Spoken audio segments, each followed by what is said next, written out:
देश और दुनिया में सांपों की यूं तो हजारों प्रजातियां मौजूद हैं, पर इनमें से कुछ ही सांप खतरनाक होते हैं। हालांकि भारत में पाए जाने वाले सांपों की प्रजाति में नाग यानी कोबरा को बेहद खतरनाक और जहरीला माना जाता है, लेकिन आपको जानकर हैरानी होगी इससे भी कहीं ज्यादा खतरनाक सांप भारत में मौजूद हैं। पर दोस्तों, आज के इस वीडियो में हम जिस सांप के बारे में आपको बताने वाले हैं वो बेहद ही अनोखा है, क्योंकि यह स्नेक जमीन पर नहीं चलता बल्कि हवा में उड़ता है। तो चलिए टाइम ना खराब करते हुए वीडियो शुरू करते हैं।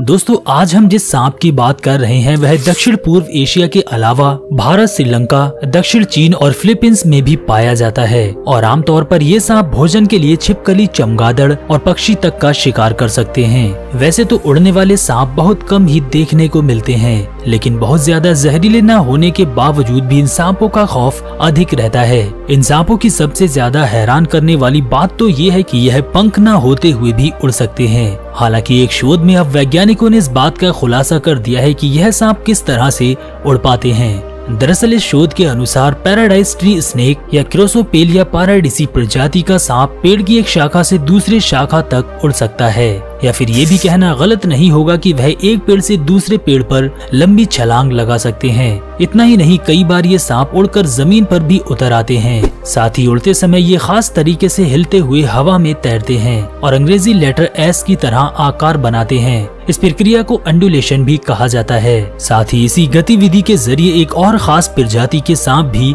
हवा में उड़ सकते हैं। इन सांपों को ग्लाइडिंग स्नेक कहा जाता है। वैसे आपको जानकर हैरानी होगी, हवा में उड़ने वाले कुल 7 प्रजाति के सांपों पर शोधकर्ताओं ने अध्ययन किया है। इसके लिए उन्होंने सांपों की गतिविधियों को हाई स्पीड कैमरों में रिकॉर्ड किया। शोधकर्ताओं ने बताया कि अपने शरीर को सीधा कर लेना इन सांपों के उड़ान का ही हिस्सा है, लेकिन वे लहराने वाली गतिविधि भी करते हैं जिन्हें देखकर ऐसा लगता है कि मानो वह हवा में तैर रहे हों। इसके अलावा शोध में यह भी पता चला है कि यह सांप उड़ते समय 2 अलग अलग तरह की गतिविधियां करते हैं। सबसे पहले वे एक बड़े आयाम और चौड़ाई वाली लहर बनाते हैं। इसके साथ ही वे एक छोटे आयाम और लंबाई वाली लहर भी बनाते हैं। हालांकि ऐसा यह इसलिए करते हैं ताकि सेफली ज्यादा दूरी तय कर सकें, क्योंकि वास्तव में यह सांप क्या कोई भी सांप उड़ ही नहीं सकता, लेकिन शिकार को देखकर या फिर खतरा महसूस होने पर एक पेड़ से दूसरे पेड़ पर छलांग लगा देते हैं। यह ठीक वैसा ही है जैसा कि एक ग्लाइडिंग लिजर्ड एक पेड़ से दूसरे पेड़ पर छलांग लगाते हैं। तो दोस्तों, कैसी लगी आज की वीडियो कमेंट सेक्शन में हमें जरूर बताएं। इसी तरह की और अमेजिंग वीडियोस के लिए आप हमारे चैनल वाइल्ड वर्ल्ड को अभी सब्सक्राइब करें।